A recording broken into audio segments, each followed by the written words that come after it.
আমার নবীজি বলেন, বুখারীর বর্ণনা জিলদে সানির ভিতরে হাদিস এসেছে, নবীজি বলেন কোথাও যখন কোরআনের মাহফিল সংগঠিত হয়, অনুষ্ঠিত হয়, ওই জায়গায় মানুষেরা শীতকে উপেক্ষা করে শীতের মাঝে গিয়ে কোরআন শোনার জন্য যখন ছুটে যায়, কোরআন শোনা শুরু করে, আল্লাহ রাব্বুল আলামিনের অসংখ্য ফেরেশতারা আসমান থেকে জমিনে এসে তাদেরকে পাহারা দিতে থাকে।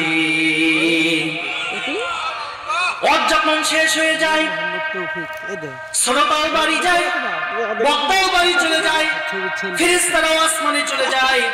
আল্লাহ রাব্বুল আলামিন ফেরেশতাদেরকে ডাক দিয়ে বলেন, ফেরেশতারে কোথায় গিয়েছিলা? তোমাদের কাজ তো আসমানে, কিন্তু গিয়েছিলা কোথায়? ফেরেশতারা বলে, রব্বুল আলামিন আপনি তো আলিমুল গায়ব, দুনিয়ার এমন কোনো বিষয় নাই, আসমানের এমন কোনো বিষয় নাই যেই বিষয়টা দুনিয়ার কেউ না জানলে একজন জানেন। আপনারা চিল্লায় বলবেন তিনি কে? আরো জোরে বলেন তিনি কে? ফেরেশতারা বলে, রব্বুল আলামিন কেউ না জানলে আপনি জানেন আমরা কোথায় গিয়েছিলাম। আল্লাহ পাক বলেন, ও আমার ফেরেশতারা কোথায় গিয়েছিলাম জানি, এরপরে তোমাদের জবান থেকে মুখ থেকে আমি একটু শুনতে চাই। ফেরেশতারা বলে, রব্বুল আলামিন জোরখালি দিন দিয়ে জামে মসজিদ প্রাঙ্গণ তাফসীরুল কোরআন মাহফিল সংগঠিত হয়েছিল। ওই মাহফিলে আপনার কোরআনের প্রেমিকেরা কোরআন শোনার জন্য করে শীতের মাঝে শীতকে উপেক্ষা করে, লেককে হারাম করে, বিছানাকে হারাম করে এই গভীর রজনীতে শীতের মাঝে কোরআন শুনেছে। আল্লাহ পাক বলেন, সেই জায়গায় কি আলোচনা হলো? ফেরেশতারা বলে, রব্বুল আলামিন জাহান্নাম ভয়ানক জায়গা, জাহান্নামের শাস্তি কি কি, জাহান্নাম থেকে বাঁচার উপায় কি কি, এই বিষয়গুলো আলোচনা হয়েছে। কি আমল করলে জান্নাতে যাওয়া যাবে, এই বিষয়গুলো আলোচনা করা হয়েছে। আল্লাহ পাক বলেন, যারা কোরআন থেকে আলোচনা করলো জান্নাত বিষয়ে, তারা কি জান্নাত দেখেছে? না, তারা জান্নাত দেখে নাই। আপনারা বলেন তো দেখি, আপনারা কি জান্নাত দেখেছেন নাকি? সবাই বলেন দেখেছেন নাকি দেখেন নাই? ফেরেশতারা বলে, রব্বুল আলামিন যারা শুনেছে তারাও দেখে নাই, যিনি বলেছে তিনিও দেখে নাই। জাহান্নামের কথা বলেছে, জাহান্নাম দেখেছে নাকি? ফেরেশতারা বলে, রব্বুল আলামিন যেই হুজুর জাহান্নামের কথা বলেছে তিনি জাহান্নাম দেখে নাই, যারা শুনেছে তারাও দেখে নাই। আল্লাহ পাক বলেন, কিসের ভিত্তিতে তারা জান্নাতের আলোচনা করলো আর কিসের ভিত্তিতে তারা জাহান্নামের কথা শুনলো? ফেরেশতারা বলে, রব্বুল আলামিন আপনি কিতাব নাযিল করে দিয়েছিলেন, যে কিতাবের নাম কি আপনারা বলেন? সবাই বলেন কিতাবের নাম কি? কোরআন নাযিল করেছিলেন। এই কোরআন থেকে থেকে আলেমরা আলোচনা করেছে জান্নাত আল্লাহর নিয়ামত, কোরআন বিশ্বাস করে গভীর রাত পর্যন্ত তারা আলোচনা শুনেছে। আল্লাহ পাক বলেন, ও আমার ফেরেশতারা তোমরা শুনে রাখো, যারা জান্নাত দেখে নাই, জাহান্নাম দেখে নাই, জান্নাত দেখে নাই, জাহান্নাম দেখে নাই, জান্নাত জাহান্নাম না দেখে কোরআনের কথার উপর ভিত্তি করে, কোরআনকে বিশ্বাস করে গভীর রাত পর্যন্ত কোরআনের আলোচনা শুনলো, আমি আল্লাহ তোমাদেরকে সাক্ষী রেখে ঘোষণা করে দিয়ে দিলাম, যত মানুষ কোরআন শোনার জন্য এসেছিল সবাইকে আমি আল্লাহ বিনা হিসাবে মাফ করে দিয়ে দিলাম। আরো জোরে বলেন সুবহানাল্লাহ। মাফ করে দিতে পারেন কে? কারণ তার নাম রহমান। তার নাম কি? আমার নবীজি, আমার আল্লাহ এই দয়ার কথাগুলো বলছেন। বান্দা যদি কোরআনমুখী হয়ে যায়, কোরআনের সংস্পর্শে তার জীবনকে পরিচালনা করে, আল্লাহ পাক তাকে মাফ করে দিয়ে দেবেন। আল্লাহ এত বেশি দয়ালু। সহিহ মুসলিমের বর্ণনা, নবীজি বলেন, আল্লাহ রাব্বুল আলামিন 100 ভাগ দয়াকে ভাগ করে 99 ভাগ দয়া তার নিজের কাছে তার বান্দাদের জন্য রেখে দিয়েছেন, আর 1 ভাগ দয়া তিনি মাখলুকের মাঝে, সৃষ্টির মাঝে ছড়িয়ে দিয়েছেন। একজন মহিলা এই ওয়াজ যখন শুনলেন, অ্যাটেনশন প্লিজ, খুব ভালো করে মনোযোগ দেন। একটি গভীর বিষয় আপনাদেরকে বোঝাতে চাচ্ছি আমার ভাইয়েরা। একজন মহিলা 2 দিন ধরে খুঁজতেছে নবীজির সঙ্গে কথা বলবে। 2 দিন পর আমার নবীজিকে এসে বলে, ইয়া রাসূলুল্লাহ সাল্লাল্লাহু আলাইহি ওয়াসাল্লাম আপনি বলেছেন আল্লাহর কাছে দয়া রয়েছে 99 ভাগ, আর 1 ভাগ দয়া তিনি সৃষ্টি জগতের মাঝে ভাগ করে দিয়েছেন, ওই দয়ার কিছু অংশ আমি মা পেয়েছি, কিছু অংশ বাবা পেয়েছে, কিছু অংশ গরু তার তার বাছুরের জন্য পেয়েছে, মাখলুকের জন্য পেয়েছে। আমি মায়ের একটি প্রশ্ন, আমি মায়ের প্রশ্ন, আমি মা বেশি আমার সন্তানের জন্য দয়ালু না আল্লাহ বেশি তার বান্দার জন্য দয়ালু? জোড়া খালি কেন্দ্রীয় জামে মসজিদের মুসল্লিরা খুব ভালো করে একটু মনোযোগ দিয়ে বুঝে শুনে আপনার জবাব দেন। আপনারা বলেন তো দেখি, মা বেশি তার সন্তানের জন্য দয়ালু না আল্লাহ তার বান্দার জন্য বেশি দয়ালু? কে বেশি দয়ালু? সবাই জোরে বলেন কে? এই আওয়াজে মানি না, আরো জোরে বলেন কে? আল্লাহ বেশি দয়ালু। আমার নবীজি বলেন, মহিলারে কি বলো? নিঃসন্দেহে আল্লাহ বেশি তার বান্দার জন্য দয়ালু। মহিলা বলে, ইয়া রাসূলুল্লাহ, আমি তো এই কথা বিশ্বাস করি, আমি মায়ের চেয়ে লক্ষ নয় কোটি কোটি গুণ বেশি আল্লাহ তার বান্দার জন্য দয়ালু। কিন্তু আমার প্রশ্ন হলো, যেই প্রশ্নটি আমি 2 দিন ধরে আপনাকে করার জন্য করে খুঁজতেছি, কিন্তু যখনই আপনার সামনে আসতে চাই তখনই দেখি আপনার সাহাবীরা আপনাকে ঘেরাও করে আছে। আমি মহিলা মানুষ, পুরুষের সামনে তো আসতে পারি না, এই জন্য আমার সুযোগ হয় না। 2 দিন ধরে আপনাকে পাওয়ার জন্য চেষ্টা করছি, অবশেষে আমি পেয়ে গিয়েছি। আমার প্রশ্ন হলো, আমি মায়ের চেয়েও যদি আমার আল্লাহ তার বান্দার জন্য বেশি দয়ালু হয়ে থাকে, আমার প্রশ্ন হলো, ইয়া রাসূলুল্লাহ সাল্লাল্লাহু আলাইহি সাল্লাম, আমি মা, আমার কোন সন্তান যদি আগুনে নিক্ষিপ্ত হয়, আগুনে পড়ে যায়, আমি মায়ের দেহে 1 ফোঁটা রক্ত যতক্ষণ পর্যন্ত থাকবে ততক্ষণ পর্যন্ত আমি আমার সন্তানকে বাঁচানোর জন্য করে চেষ্টা করে যাব।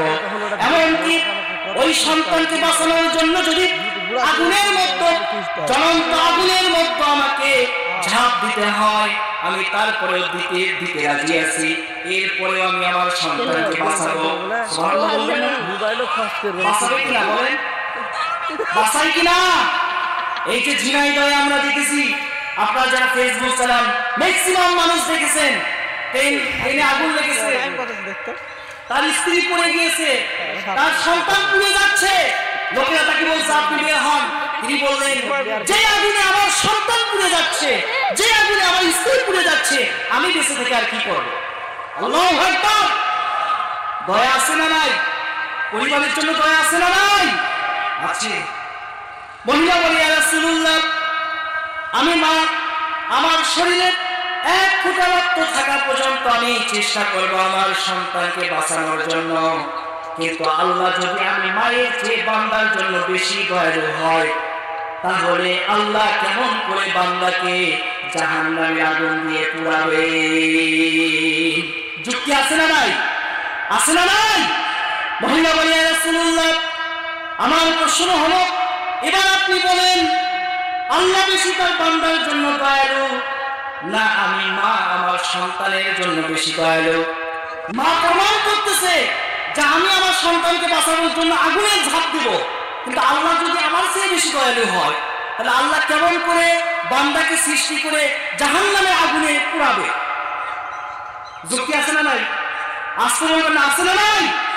এবার রাসূলকে বলতেছে, ইয়া রাসূলুল্লাহ, তাহলে কে বেশি দয়ালু? আপনার মতো নবীজি বলতেছে বেশি, আল্লাহই বেশি। মহিলা বলে, ইয়া রাসূলুল্লাহ, আল্লাহ বেশি এটা তো আমিও জানি, কিন্তু আমাকে তো দলিল দেওয়া লাগবে। আমার নবীজি বলে, মহিলারে, তুমি তো প্রমাণ চাও, কিন্তু আমার কাছে তো কোনো প্রমাণ নাই। আমার ভাইয়েরা, আমার রাসূল কি কোনো কথা আন্দাজে বলেছে নাকি? আমাদের সমাজে গোয়েন্দা কম না বেশি? গোয়েন্দা চেনেন আপনারা? গোয়েন্দা কম না বেশি? আন্দাজে কথা বেশি বলে, ওর কোনো অথেন্টিকতাই নাই, ওর কোনো সূত্রপাত নাই, কিন্তু গোয়েন্দাগিরি করে না, করে না। আমার নবীজি বলতেছে, মহিলা দলিল তো নাই, দলিল পাবো কখন? রাসূল বলতেছে, ঠিক আছে, তুমি আগামীকাল আসো, জিবরাইল আসবে আমার কাছে, আমি জিবরাইলের থেকে শুনে এরপরে আমি তোমাকে জবাব দেব। চলে বলে সুবহানাল্লাহ। কারণ হচ্ছে আমার আল্লাহ বলছে, মা ইয়ানতিকু আনিল হাওয়া ইন হুয়া ইল্লা ওয়াহয়ুন ইউহা। নবী নিজে থেকে কোনো কথা বলে না, আল্লাহ যা বলায় তাই তিনি বলেন। সুবহানাল্লাহ বলবেন না? নবী নিজে থেকে কিছু কে বলালে বলে? কে বলালে বলে? আল্লাহ। আমার নবীজির কথা শুনে মহিলা সারা রাত ঘুম নাই, কারণ জবাব আমাকে জানতেই হবে। সারাটি রাত তিনি জাগ্রত থেকে ফজরের পর রাসূলের কাছে চলে এসেছেন। রাসূলের কাছে এসে বলেন, ইয়া রাসূলুল্লাহ সাল্লাল্লাহু আলাইহি সাল্লাম, আমি কিন্তু হাজির। আপনি বলেছিলেন আগামীকাল জবাব দেবেন, আমি আগামীকাল অনুযায়ী আজকে চলে এসেছি, আপনি আমাকে জবাব দিয়ে দেন। আমার নবীজি বলেন, মহিলা রে, আমি তো তোমাকে বলেছিলাম আগামীকাল জবাব দেব, কিন্তু জিবরাইল তো আসে নাই, প্রশ্নের উত্তর তো আমার জানা হয় নাই, যার কারণে আমি জানতে পারি নাই। মহিলা, তুমি কষ্ট করে আজকে ফিরত যাও, আগামীকাল আবার আসবা, আগামীকাল ইনশাআল্লাহ তোমাকে আমি জবাব দিয়ে দেব। মহিলা দ্বিতীয় দিনের মতো আবারও তিনি ফজরের পর চলে আসলেন। আমার ভাইরা, মহিলা এসে বলেন, ইয়া রাসূলুল্লাহ সাল্লাল্লাহু আলাইহি ওয়াসাল্লাম, আমার প্রশ্ন, আমি মা, আমার সন্তানের জন্য বেশি দয়ালু না আল্লাহ তার বান্দার জন্য বেশি দয়ালু? আমার নবীজি বলেন, মহিলারে, আমি আবারও বলছি, আল্লাহ তার বান্দার জন্য বেশি দয়ালু, কিন্তু তুমি তো এই কথা মানবে না, দলিল লাগবে। জিবরাইল তো আমার কাছে আসে নাই, যার কারণে জানা হয় নাই। মহিলা, তুমি আজকেও একটু চলে যাও, মনে কিছু নিও না, তুমি আগামীকাল চলে আসো। বলেন তো দেখি, এক এক করে নবীজি কয়দিন তাকে ফেরত দিয়েছেন? সবাই বলেন, কয়দিন ফেরত দিয়েছেন? 2 দিন ফেরত দিয়েছেন। মহিলার তৃতীয় দিন আবার আসলেন। আমার নবীজি তাহাজ্জুদের মুহূর্ত, তাহাজ্জুদের নামাজ পড়ে সিজদায় পড়ে কান্না শুরু করে দিলেন, রব্বুল আলামিন, আপনার এক বান্দিকে এক এক করে 2 দিন আমি ফেরত দিয়েছি, ফজর হলে আবার চলে আসবে তৃতীয় দিনের মতো। আজকে যদি আমি তাকে, আপনি বেশি আপনার বান্দার জন্য দয়ালু না মা তার সন্তানের জন্য বেশি দয়ালু? এই প্রশ্নের উত্তর যদি আমি না দিতে পারি, মহিলা হয়তো আমাকে আর নবী বলে স্বীকার করবে না। রব্বুল আলামিন মেহেরবানি করে, আপনার কুদরতি নামের জাতের শপথ করে আপনার কাছে দোয়া করছি, মেহেরবানি করে আপনি এই প্রশ্নের জবাব আমাকে দিয়ে দেন। আল্লাহ রাব্বুল আলামিন হযরত জিবরাইল আলাইহিস সালামের মাধ্যমে আমার রাসূলকে এই প্রশ্নের জবাব তিনি জানিয়ে দিয়ে দিলেন। তারপরে চলে আসলো মহিলা এসে বলল, ইয়া রাসূলুল্লাহ সাল্লাল্লাহু আলাইহি ওয়াসাল্লাম, এক এক করে 3 দিন আমাকে ঘুরিয়েছেন, 3 দিনের মাথায় আজকে আমি এসেছি। ইয়া রাসূলুল্লাহ, আমার প্রশ্ন, আমি বেশি আমার সন্তানের জন্য দয়ালু না আল্লাহ বেশি তার বান্দার জন্য দয়ালু? আমার নবীজি বলেন, মহিলারে, কিছুক্ষণ পূর্বে আল্লাহ রাব্বুল আলামিন তোমার প্রশ্নের সমাধান আমাকে দিয়ে দিয়েছেন। আরো জোরে বলেন সুবহানাল্লাহ। এই প্রশ্নের উত্তর কি জানার দরকার আছে না নাই? কারা কারা শুনতে চান 2 হাত তুলে আল্লাহকে দেখা। এই মাঝখানে 2 জন ওঠান নাই, আমি কিন্তু উনি অসুস্থ, একবার বলো, ঠিক আছে, লিল্লাহি তাকবীর, লিল্লাহি তাকবীর। আল্লাহ হাতগুলোকে কবুল করুক, জোরে বলেন আমিন। মহিলা প্রশ্নের জবাব পেয়েছে কয়দিন পরে? সবাই বলেন কয়দিন পরে? তা আপনারা কয়দিন পরে শুনবেন? মহিলা শুনলো 3 দিন পরে, আপনারা শুনবেন আজকে, তাহলে তো হলো না।